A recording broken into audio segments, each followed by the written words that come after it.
Hello everybody and welcome back to the Lord of Locals channel. And guys, I am so excited to be making this video. I have been excited, it feels like for 10 years now, because there were two decks I played back in the day when I was a teenager. I played Gladiator Beasts long after they were considered good. Long after they were considered good. I mean, who plays Glads in Xyz era? And I played Dark Worlds. And by far, I love Dark Worlds. I'm telling you, take a second, go look at the profile picture for this channel and tell me what you think my favorite card in the game is. So when this structure deck was announced, I was on cloud nine. I was absolutely ecstatic. And it came out, and I had to wait and suffer in the mail to wait for all the cards to come for this. And they finally came, and I get to show this deck off to you. I'm going to be straight up. It's not going to be terribly different from everybody else's deck profile. I mean, Danger Dark World is basically the first thing everybody else thought of. But I have a couple of changes and a couple of differences between everybody else's list and mine that I think are important, and a couple of gameplay philosophies about the deck that I think are important and I want to share with you. So let's get into this. I'm so happy right now. I am so happy I get to show you this. But let's start with the deck profile. First off, our big boys. We got 3 Rainbow, 3 Grapha. I don't think you want less than either of these. Grapha is stupid important going second, and still very important going first. I mean, a free pop is great going second, and you want to see him going first so that you can set up your big Grapha, you can set up your loops, stuff like that. Moreover, you want 3 of each of these guys for redundancy. Let's face it, people, we're in a graveyard hate format. Everybody and their dog are running Bestials, they're running a Shizu, they're running Called by the Grave, they're running DD Crow, all this stuff. You need to have multiples of these because your goal in this deck is to churn through and find as many copies of useful cards as you can and make a board out of that. With 3 of each, reasonably with this build and with this mindset, you can play through 1, maybe even 2 Bestials or a Shizus by forcing them out. You want 3 of each of these. You do not want these in any less capacity than 3. Trust me on this one. Next up, 3 Genta. Who decided this was a good idea? Who decided to give us this? I want to kiss them full on the mouth. This is the best card we've seen in Dark World in ages. There is no once per turn on either. Well, okay, sorry. There is a once per turn on the special summon of this card, and nothing else is once per turn. Okay? You can pitch this to search gates. You can special summon it with its own effect. You can bounce it with Rainbow. You can pitch it again to search gates. Guess what? Gates is not a hard once per turn either. Okay? Finding this man is almost important as finding Grapha, because he facilitates so many discards and so much churn through your deck. It's basically indescribable. This card is important. Why in the world would you not play 3 of this and 3 gates? I don't understand anybody who says anything else. 3 Snow, shouldn't have to explain this. It's a non-once per turn. Search out any Dark World card in your deck. Like, you want this. A big chunk of our extra deck and our game plan revolves around reviving Snow to get multiple searches to get every piece of the engine we need. So, like, play 3 of these. It's ridiculous. We're on 3 Brow. This is probably the weakest of the generically good Dark Worlds, but we want 3 because, again, we just want churn. Like, if you can't see Snow, you just want to be able to churn through your deck. Genta plus Brow is a couple of draws, which is great. It sees you 2 more cards deeper in your deck, and that's what you want to see. Brow is also good for churn with the next card. We're running 2 Ceruli. And even, again, Brow is actually not the worst thing to hit off of Ceruli. That's Snow, because unless you're going second or against tier and they've resolved a few things, Snow's second effect doesn't really come up. Plus, it just sort of gives you an extra link material. It's not particularly useful. But even just Ceruli with Brow, like, churns you 2 through your deck. It gives you 2 more extra draws. Ceruli plus Rainbow is ridiculous. It searches you Grapha and Snow, and it's special, and it gets Snow back to your hand and gives you a Rainbow on field. Like, we don't use, I'm going to spoil a bit right now, we are not focused on the hand loop. This deck is not set to hand loop you for 5 on turn 1. I don't think it's consistent enough. I think it requires way too much to go right in a format where everything can go wrong. However, we're still playing 2 Ceruli because he turns these cards into beasts. You don't have enough disruption and your hand is stuck with Graphas and a Ceruli. Specialing Ceruli and pitching Grapha gives you, like, it gives you a guaranteed target for Grapha's effect, so its second one can go off, and it lets you rip a card out of your opponent's hand and give you link material. Like, Cerulli just piles everything up in advantage for you. Like, I don't understand why you wouldn't want to play more than one. Some people are just playing one. I don't think that's right. You want to see multiples of this guy. Him plus really any of the other Dark Worlds is great. Your fail case is Cerulli pitch Snow, but that's fine. You can just pitch Snow instead and save Cerulli for whatever you're going to search out. Like, this card is great. And then finally, the one-ofs. We have 1 silver, 1 gold. My secret's still in the mail. Again, we are not focused on the hand loop, so we are not in on 2 silver. Sometimes against decks that are not a Shizu tier, the pops from gold are super useful. Pop 2 for end get a 2300 beater, 26 with gates on the field is just great. You do need 2 of these because if they bestial 1, you need to have a backup. Again, we're not focused on the hand loop, but we are focused on special summoning these guys 18 times per turn and bouncing them to loop Rainbow and Grapha. And for that, you need them to not get bestialed. If one gets bestialed, usually you can just search out the other with a Rainbow or churn through your deck to get something like that. But you need to, and I like the split of 1-1.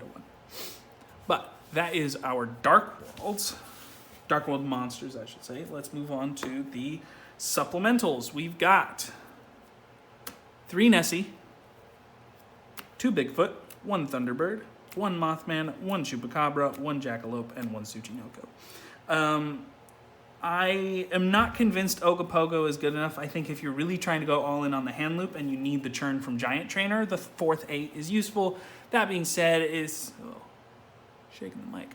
That being said, I don't think it's particularly good. Its secondary effect is really not useful unless you've got a Chupacabra, and like, you want your cards to be doing something. Tsuchinoko is a special in any instance. Jackalope can get you an 8 from the deck. Chupacabra is both a fiend and can revive a danger. Mothman, it's a draw disc. It's a Dark World dealings. Like, it's fits your game plan. Thunderbird can pop back row. Bigfoot can pop face up cards. Nessie searches you out your entire thing. All of these do something that can be useful in a lot of situations, but Ogopogo is the least useful, and for another 8, I just don't think it's worth it, since we don't rely on Giant Trainer to find our hand loop pieces, since we're not trying to hand loop people. Yeah, I like these danger numbers. You need to have a myriad of names so you're not accidentally hitting things. I've seen some builds that really just go 3 Nessie, 3 Bigfoot, 3 Thunderbird, and I don't think that's correct. Too often you'll find yourself with copies, and that just means if you have 5 cards in hand and 2 Nessies, that means you only have a 3 and 5 shot of hitting a card that isn't Nessie, and you can hit the other Nessie and you still won't get the effect. So, and essentially you've just minused yourself. I don't think, obviously with Nessie is the best one to hit copies with, but anything else is garbage. I think these are the correct numbers. I don't think you want any more than this. This is perfect. Oh, and then finally, 1 Salamander Catalyzer. I thought this card was like the second coming for this deck. It turns out it's just okay. Targeted discard is really good. You know, if you specifically need to hit Snow to get your plays going and you have Catalyzer and a danger, you're going to want to use the Catalyzer because it guarantees the discard. That being said, not drawing a card makes it slightly worse than the dangers, I think.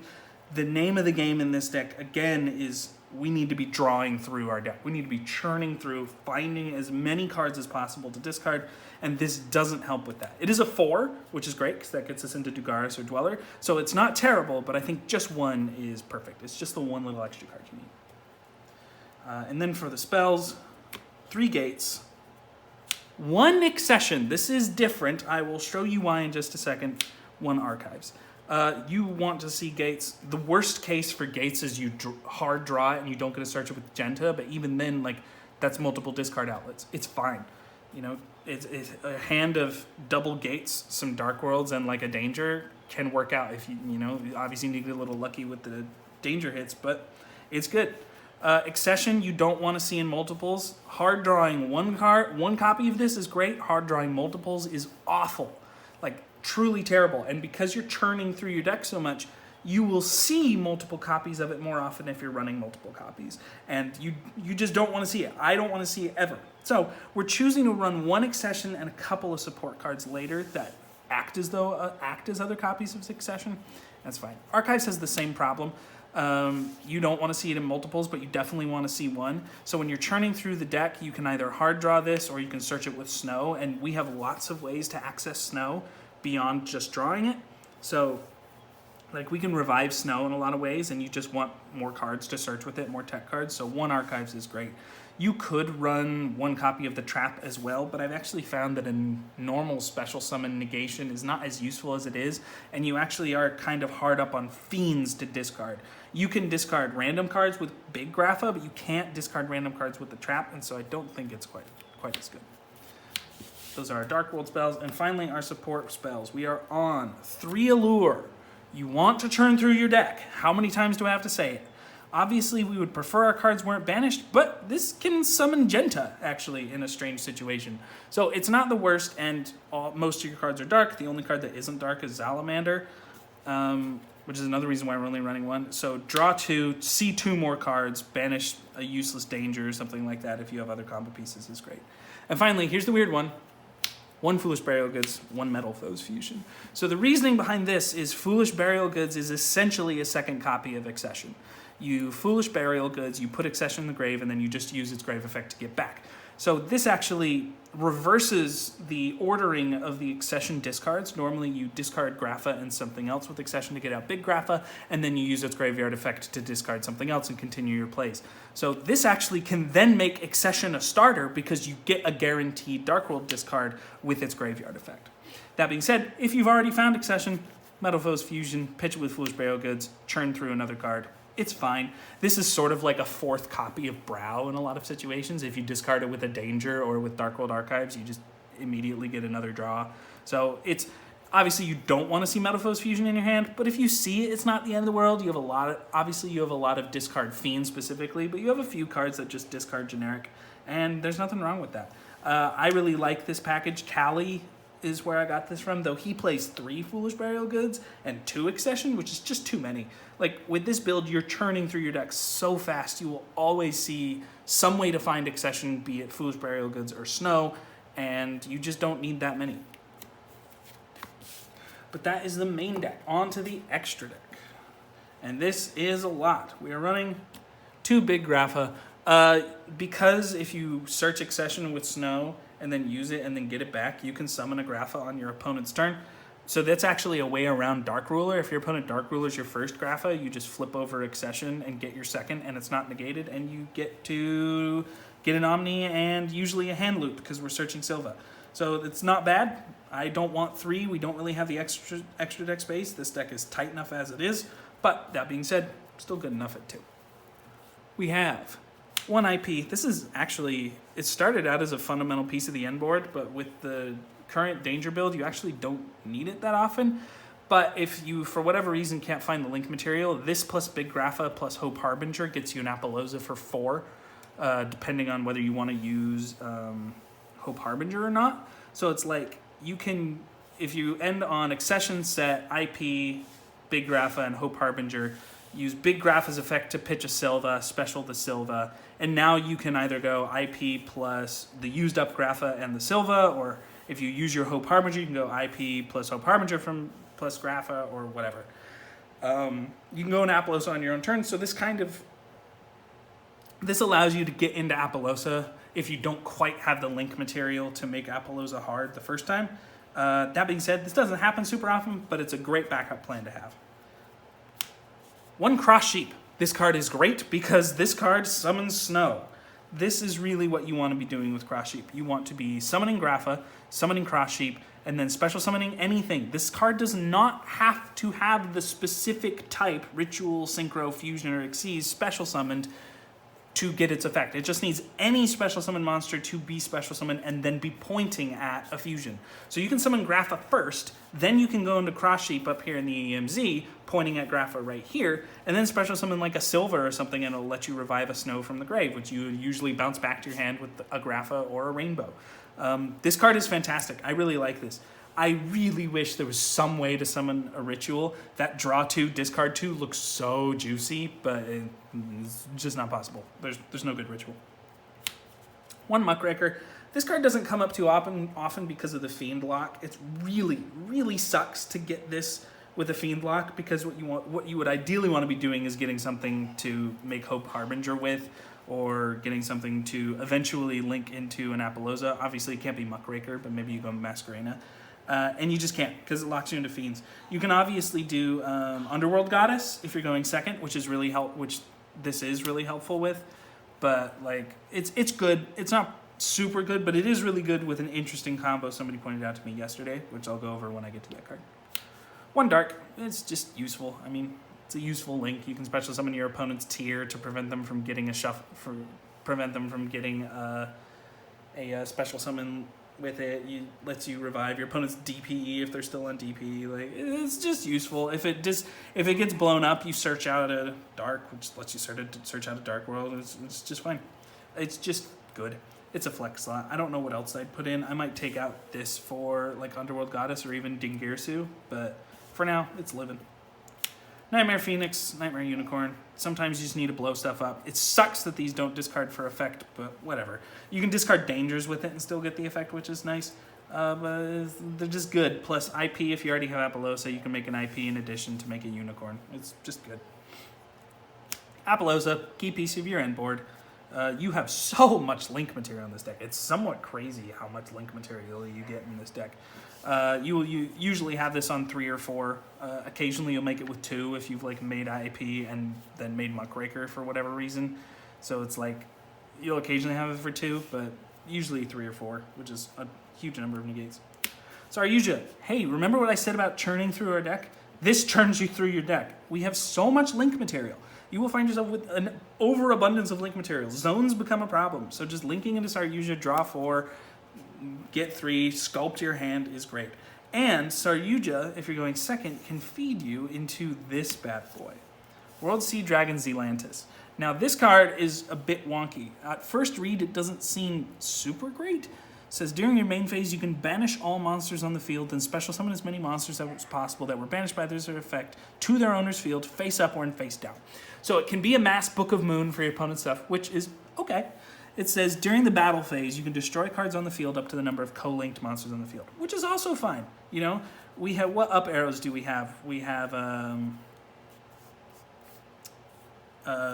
we don't have any up arrows, but I guess this has an up arrow, so you can get like Muckraker or Nightmare Unicorn or something, and then co-link it, and then you get 2 pops. It's fine. But here's the kicker, and here's the reason we really have this. This says, during your main phase, you can banish all monsters on this field, then special summon as many. That's you special summoning. You are doing it. So if you happen to have a card that locks you into Fiends, and your opponent's not playing Fiends, you can go into Zealantis, find your link material, make a Muckraker, or the other way around. You can go Muckraker, Zealantis, use Muckraker's effect to get a Fiend, activate World Sea Dragon Zealantis, and you will banish everything on the field, including itself. You won't get it back. You'll get your Muckraker back, you'll get your Fiends back. Any Fiends you have are coming back. Non-Fiends on your opponent's side of the field do not come back. So it is essentially a Goatee of the Deep Beyond for just your opponent, which is fantastic. This is a really great card at Breaking Boards. I'm really excited that they printed this, and I'm happy to see it in action.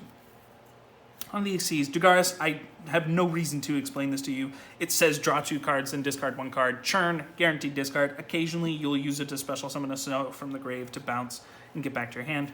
That's fantastic. Dweller, again, shouldn't have to explain this. We have level 4s. Our opponents are playing a Shizu tier. We would like to make them lose with 1 card. You can turbo this out. Oftentimes I don't, because if you can make your normal big board, that's often better because it's bigger bosses. But like in a pinch, if you have nothing and just need to make Dweller pass against a Shizu tier, that's usually enough. Hope Harbinger. This card is surprisingly good. A spell negate is fine. You know, we would love an Omni, but there are lots of spells running around. You can negate Planet, you can negate Scream, you can negate Sprite Starter, you can negate Branded Fusion, you can negate a lot of spells. But its battle effect is really relevant because people want to hit over Apollousa. People really want to hit over Apollousa. And if you use Surcharger, she's very easy to hit over. It is not possible to hit over with her with Hope Harbinger. If you've negated a spell, that means you get 3 activations. It's not a once per turn. You get 3 activations of the battle change. And remember, it says you detach 1 material from this card, change the attack target to this card, and perform damage calculation. You go through the whole battle during the resolution of this effect. meaning there's no way they can use any damage step shenanigans. If they're playing Colute, they can't Colute you because damage calculation is happening during resolution of the effect. I'm pretty sure. Check me with that ruling, but I believe that is the case. This card is fantastic. The battle shenanigans are needed when you're running Apollousa. The spell negate is useful, and it's just a big, beefy body on the crackback. We love to be summoning big, beefy bodies on here because we will usually be able to just win by going to battle the next turn. And finally, this card hasn't come in the mail yet because it's being exceptionally slow because apparently everybody decided to buy it at once. But Coach King Giant Trainer. This is a rank 8, requires 3 level 8 monsters, and it simply says, you can detach one material from this card, draw a card and reveal it. If it's a monster, burn your opponent for 100 times its level. You can use it 3 times per turn. Since it takes 3 level 8 monsters, it's just a draw 3 and burn your opponent in time. We don't focus on this card as much as the hand loops do. The hand loops need to draw that as much, and they're running more level 8s than we are. But it's still useful to see if you have like an abundance of Bigfoots and Thunderbirds and Rainbows and Graphas, but you don't have a ton of playmakers. You can just make this and draw into 3 new ones, and it will usually get you there. But that is the extra deck. Quick talk about the side deck. It's a little different from my normal one. First off, we have 3 Lava Golem. It's a fiend, folks. So if you draw Lava Golem, but there's nothing Lava Golem, you can just pitch it to Gates, or you can pitch it to Salamander, stuff like that. It's not dark, which sucks, but you can usually Lava Golem your opponent's stuff. You do not need your normal summon in this deck. A lot of people run like Tour Guide or something to make it so that they have something powerful to use their normal summon with, but it's not necessary. You often will just use your normal summon, normal a Dark World name, bounce it for a Grapha or a Rainbow. And that's good enough. Or normal a 4 to go with your special Genta to go into Dugaris. You don't need your normal. It's just your normal summon in this deck is an extender. So having this to break your opponent's board at the low cost of just your normal summon is fine. And then it gives your Graphas something to target. Just great. 3 Puppetry. We're in a Shizu tier, folks. We need this.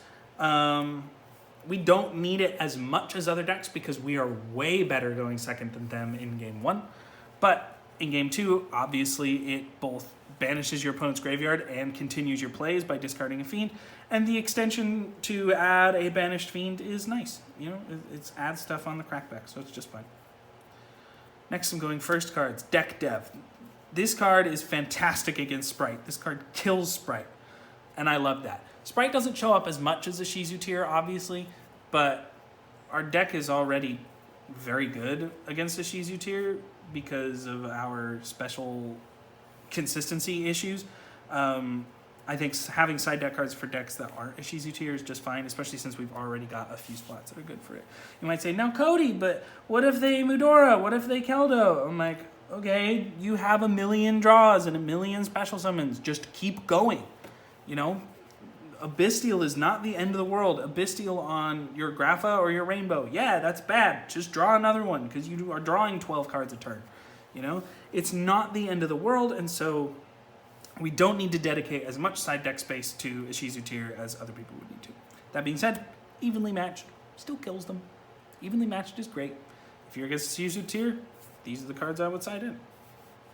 You know, it's just fantastic. Dark World Puppetry going first, evenly matched going second, sometimes even Puppetry going second. It's good. You know, there's not much to say about it. They don't open spell or trap negates really ever. The banishing face down is fantastic, and usually that keeps them with like, what, 1 Rule Colosse on field, which you can pop with a Grapha or a Danger Bigfoot. Obviously they'll get it back, but then you can just pop it again. It's good. Love evenly match this format. Keep doing it. And 3D Barrier. It just says you win against Tier, against Sword Soul still running around at my locals. It's not as good against Sprite, but you have better cards for Sprite like Deck Dev. Against a lot of rogue decks, D-Barrier just says you lose, and that's too good for a side deck slot. But there you go, folks. That is the deck profile. Let me reiterate one more time the deck philosophy for this. We are not looking to hand loop turn 1. It's nice if it happens. You know, if you find yourself with a Silva and a Cerulean hand, and that allows you to play through your combo, you know, hand loop them for 2. Usually what we're doing to hand loop is just have Silva in hand to pitch with Big Grapha, which is good. You know, it means Big Grapha now becomes an Omni Negate, a special summon, and a hand loop for 2 all in one card. which is fantastic. We prefer to just build a board, build Big Grapha, Appaloosa, Hope Harbinger, control the opponent with our consistency and with our draw and with our value, and then just win on the crackback. There's no need to mess around with the inconsistency and the really long combo chains of the hand loop when you can just do a normal board building plan. You know, it's not terrible. Cerulli, use Cerulli as a tech card. If you find yourself a Cerulli and Rainbow in hand, use Cerulli on Rainbow, get yourself a Snow and a Grapha. You find yourself with a Cerulli and a Brow and nothing else, use Cerulli on Brow. Draw 2 cards. You know, get 2 cards deep in your deck. Cerulli is in there to enhance your Dark Worlds, not to hand loop your opponent. With that being said, you guys should go back to the channel and check it out because you are going to get a video of test hands. The problem with this deck is that it has no linear combos. I can't just show you, oh, these 2 cards together are full combo, because it doesn't work that way. You are looking to draw, you're looking to churn, you're looking to find cards to keep you going through combos, which means I'm not showing you combos, I'm showing you test hands. So stay tuned for that, and I will see you in the next video.